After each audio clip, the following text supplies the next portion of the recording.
सत्ता हासिल करने के लिए पॉलिटिकल पार्टीज को क्या क्या नहीं करना पड़ता। चुनावों से पहले सियासी दलों की हालत उस लट्टू प्रेमी की तरह होती है जो अपनी प्रेमिका के लिए चांद तारे तक तोड़ लाने का वादा करता है। हिमाचल प्रदेश विधानसभा चुनावों में भी कांग्रेस ने कुछ इसी तरह के वादे जनता के साथ किए कि अब दिन में तारे नजर आने लगे हैं। सीएम सुखविंदर सुक्खू को बार बार दिल्ली की दौड़ लगानी पड़ती है।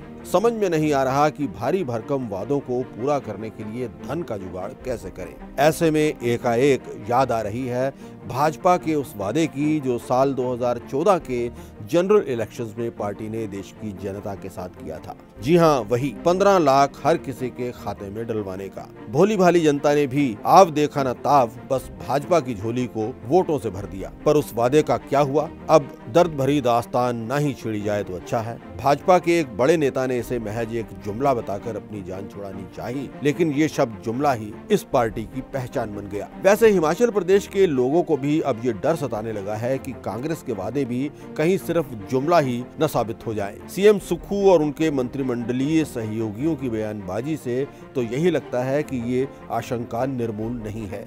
सीएम साहब पूरी हिम्मत के साथ ये दावा तो करते हैं कि सब गारंटियां पूरी होंगी, पर साथ ही सूबे की माली हालत का खाता भी खोलकर बैठ जाते हैं। बताते हैं कि जनाब, हमारे राज्य पर 75,000 करोड़ रुपए का कर्जा है, 11,000 कर्मचारियों का बकाया देना है और इस सब का ठीकरा वो फोड़ देते हैं पिछली यानी जयराम ठाकुर की सरकार पर। अब सीएम साहब को कौन समझाए कि जनाब, ये सब जानकारियां तो चुनाव से पहले भी पब्लिक डोमेन में थी। क्या आपको अंदाजा नहीं हुआ? इस पनघट की राह अब काफी कठिन रहने वाली है। वैसे 10 गारंटियों में से एक को तो लागू कर दिया गया है, भले ही मामला अभी कागजों में ही है। जैसा कि वादा किया गया था, मंत्रिमंडल की पहली बैठक में ही सरकारी कर्मचारियों के लिए ओपीएस यानी ओल्ड पेंशन स्कीम को हरी झंडी दिखा दी गई।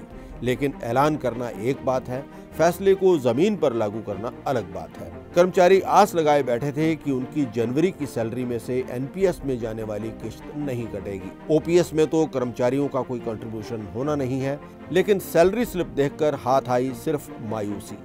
हर बार की तरह इस बार भी किश्त कट चुकी थी, यानी पेच अभी कहीं न कहीं फंसा हुआ है। ओपीएस तो शायद किसी न किसी तरह शायद लागू हो भी जाए, लेकिन महिलाओं को 1500 रुपए प्रति महीना देना तो सरकार के पसीने छुड़वा रहा है। हर महीने करोड़ों रुपए की लायबिलिटी कैसे पूरी होगी? बेचारी सुक्खू सरकार को समझ नहीं आ रहा है। जैसे तैसे मामला कमेटी को सौंपकर फिलहाल बला तो टाली जा रही है, लेकिन बकरे की मां आखिर कब तक खैर मनाएगी? एक दिन तो कसाई की छुरी के नीचे आना ही होगा। लोग जालिम हैं, बेवजह देरी का सबब पूछते रहेंगे। प्रदेश के लोग तो शायद सब्र भी कर लेंगे, लेकिन विपक्ष को कैसे झेलेंगे? ये सवाल सुखविंदर सिंह सुक्खू सरकार के सामने निरंतर एक डरावने साए की तरह खड़ा रहेगा।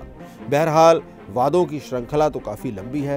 300 यूनिट बिजली भी मुफ्त देना है, 5 लाख लोगों को रोजगार भी देना है, स्टार्टअप्स के लिए भी फंड्स का इंतजाम करना है।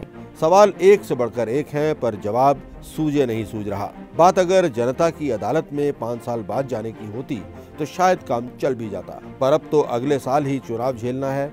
चलिए देखते हैं कि आने वाले समय में ऊंट किस करवट बैठता है।